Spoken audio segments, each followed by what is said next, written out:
পুরান ঢাকা যাওয়া মানেই হচ্ছে খাওন আর খাওন। এত প্রকার খাবারের দোকান, কোনটা রেখে কোনটা খাবো পুরাই মাথা নষ্ট হয়ে যাওয়ার মতন। আর আমাদের অনেকদিন ধরেই মন চাচ্ছে কলকাতার কাচ্চি ঘরে কাচ্চি খাবো। আসলে মনটা তো আর বেঁধেও রাখতে পারবো না, মনকে বললে মন শুনবেও না। শুধু কলকাতার কাচ্চি না, আরো অনেক কিছুই আমরা খেয়েছি, সবকিছুই দেখাবো এই ভিডিওতে। আসসালামু আলাইকুম, আপনারা সবাই কেমন আছেন? পরপর ২ টা দিন একদমই রান্নাবাড়া কিছুই করছি না। একদম চিল মুডে আছি। খুবই ভালো লাগছে রান্নাবাড়া। আসলে সংসারের কাজ একঘেয়েমি কোনো কিছুই আসলে ভালো লাগে না। মাঝেমধ্যে নিজেকে রিফ্রেশমেন্ট দেওয়ার জন্য একটু বাইরে ঘুরতে যাওয়াটাও খুবই অতি প্রয়োজন। যেমন গতকালকে গিয়েছিলাম গুলশানে, সেখানে হচ্ছে মেজবান খেয়েছি। আজকে যাচ্ছি পুরান ঢাকায় কাচ্চি খাবো এবং ঘোরাফেরা করব। সবকিছু মিলিয়ে অনেক মজা করব। আমরা নাজিরা বাজার থেকে একটা রিক্সা নিয়েছি, সেখান থেকে যাচ্ছি। দেখেন হানিফ বিরিয়ানির সামনে কত পরিমাণে ভিড়। আবার আমরা হাজি বিরিয়ানির সামনে বড় একটা লাইন দেখেছিলাম। তারপরে চিন্তা করলাম কলকাতা কাচ্চি ঘরে হয়তো একই অবস্থা দেখব।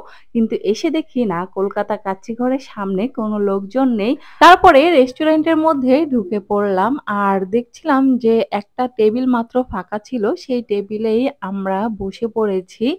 আর আমরা কি খাওয়া-দাওয়া করব সেগুলো নিয়ে আলোচনা করছিলাম। তার আগে আমরা ওয়েট করছিলাম হচ্ছে নরেন আপুদের জন্য। তাদের জন্য বেশ কিছুক্ষণ ওয়েট করে তারপরে হচ্ছে আমাদের জন্য খাবার অর্ডার দিয়ে দিই। যেহেতু খাবারগুলো দিতে একটু দেরি হবে আর ইরামনিকেও খাওয়াতে হবে, তার জন্য আমরা তাড়াতাড়ি করে খাবারগুলো অর্ডার দিয়ে দিয়েছি। আর এই বিল্ডিংটা একদমই পুরাতন, সেটাই দেখছিলাম। এই রেস্টুরেন্টে কি পাওয়া যায় মেনু কার্ড সহ কিন্তু দেখিয়ে দিয়েছি। রিজনেবল প্রাইজে কিন্তু এখানে ভালো খাবার আপনি পেয়ে যাবেন। এই রেস্টুরেন্টে আসার পরেই ইরামনি বেলুন নিয়ে খেলা করছিল। আঙ্কেলটা এসে তার সঙ্গে একটু দুষ্টুমি করছিল। ইরামনি আসলে কান্না করে দিয়েছিল বেলুন নিয়ে দুষ্টুমি করাতে। আমাদের সামনে চলে আসছে গরম কাচ্চি। কাচ্চির চেহারাটা দেখে এত ভালো লাগছিল। আসলে যে ভিডিও করব সেই সময়টাও মনে হচ্ছে যে অনেক দেরি হয়ে যাচ্ছে। খেতে হবে আগে, তারপরে ভিডিও করব। আর কাচ্চির চেহারাটা দেখেন, খুবই নাইস, এত ঝরঝরা। আর এখানে মসলাটা খুবই কম ইউজ করা হয়েছে। আমার কাছে তো এত ভালো লাগছিল। অনেকদিন আগেই খেয়েছিলাম কলকাতার কাচ্চি ঘরের কাচ্চি। আমার কাছে সবথেকে বেস্ট লেগেছে এই কাচ্চিটা। আমি যত জায়গায় কাচ্চি খেয়েছি না কেন, তারা একটু মসলার পরিমাণটা বেশি দেয়। কিন্তু এখানকার কাচ্চিটার মসলার পরিমাণটা একদমই ঠিকঠাক থাকে। এর জন্য আমার কাছে বেশি ভালো লাগে। আমরা একটা বাদামের শরবত নিয়েছি। বাদামের শরবতটা খেতে খুবই মজা ছিল। যেহেতু কাচ্চির সঙ্গে বাদামের শরবত, তারপরে হচ্ছে বোরহানি, এগুলো অনেক ভালো লাগে খেতে। আর এরা বাচ্চাটাকেও খাওয়াচ্ছিলাম, আমরাও খাচ্ছিলাম অনেক মজা করে। তারপরে নিয়েছি বোরহানি, বোরহানিটাও খেয়ে নিয়েছি। আমার কাছে বোরহানিটা অনেক মজা লেগেছে। নয়ন আপুদের জন্য ওয়েট করতে আমাদের খাওয়ার মাঝখানেই তারা চলে আসে এবং এসেই দেখে যে অলরেডি আমরা খাওয়া শুরু করে দিয়েছি। তাদের জন্য বেশ কিছুক্ষণ ওয়েট করছিলাম। তাদের আসতে একটু লেট হচ্ছিল। তারপরে তাদের জন্য গরম কাচ্চি চলে আসছে। আর নয়ন আপুও খুব মজা করে খাচ্ছিল। আমরা এইখানে খাবার খেতে আমরা অনেক গল্প করছিলাম। ইরামনিকে একটু খাবার খাওয়ানোর চেষ্টা করছিলাম। কিন্তু সে খাবার না খেয়ে আমাকে একটু আদর দিচ্ছিল। আমার বাচ্চাটা।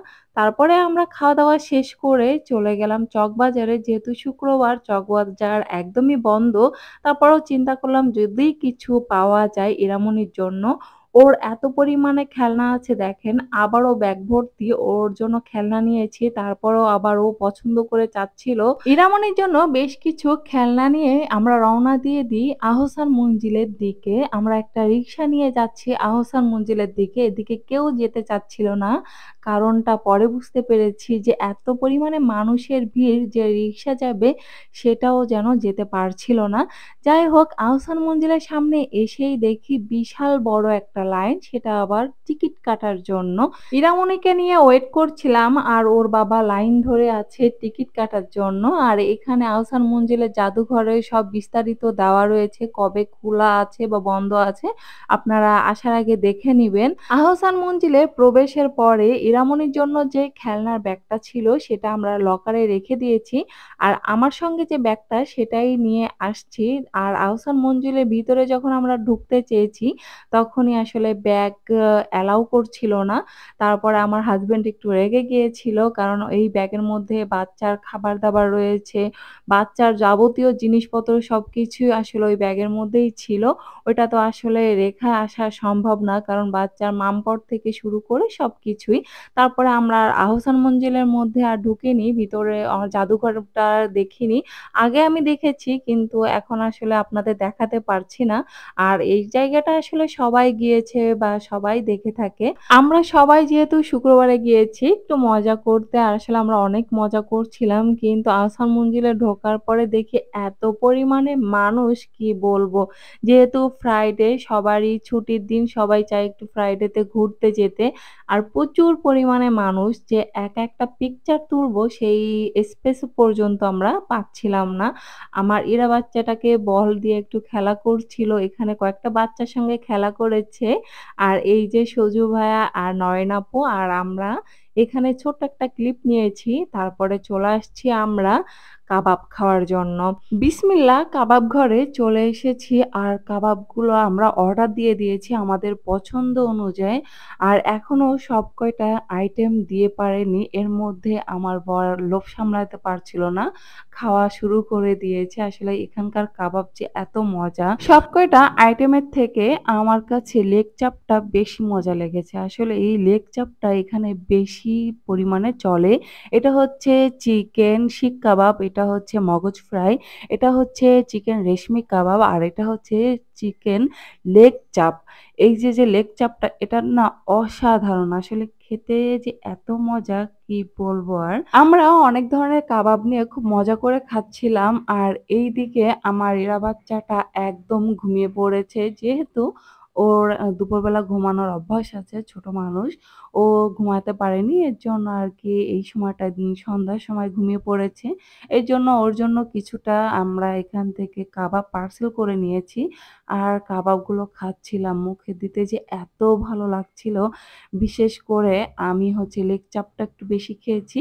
আর রেশমি কাবাবটা আমার বাচ্চাটা অনেক পছন্দ করে, ওর জন্য নিয়েছি। আমাদের কাবাবের বিল আসছে মাত্র ৳১১০০। টোটাল আমরা ড্রিংকসও নিয়েছিলাম। তারপরে কাবাব খাওয়া শেষ হওয়ার পরেই আমরা চলে আসছি জুস খাওয়ার জন্য। এই যে দেখেন জুস কর্নারে চলে আসছি এবং কে কোনটা খাবো এটা নিয়ে আসলে কথা হচ্ছিল। আমরা ৩ জন ডিসাইড করলাম আমরা বাদামের জুস খাবো। আর বাদামের জুস তৈরি করছে দেখেন আমাদের জন্য। এই যে বাদামের জুস কতটা ঘন আর খেতে যে এত মজা কি বলবো। আমি তো পুরা ফিদা হয়ে গেছি। জুস ট্রিট দিচ্ছে ট্রিট। না আরেকটা জুস খাও। হ্যাঁ এই যে ট্রিটটা দিচ্ছে না জুসের, এটা হচ্ছে আমাদের নরেন আপু ট্রিট দিচ্ছে। জুসের ট্রিট দিচ্ছে। পুরান ঢাকায় যেয়ে দেখি ৳৬৫০ করে প্রতি কেজি মাংস বিক্রি করছে। তাই আমরা এখান থেকে প্রায় ৪.৫ কেজি মাংস নিয়েছি। আপনারা সবাই ভালো থাকবেন। আল্লাহ হাফেজ।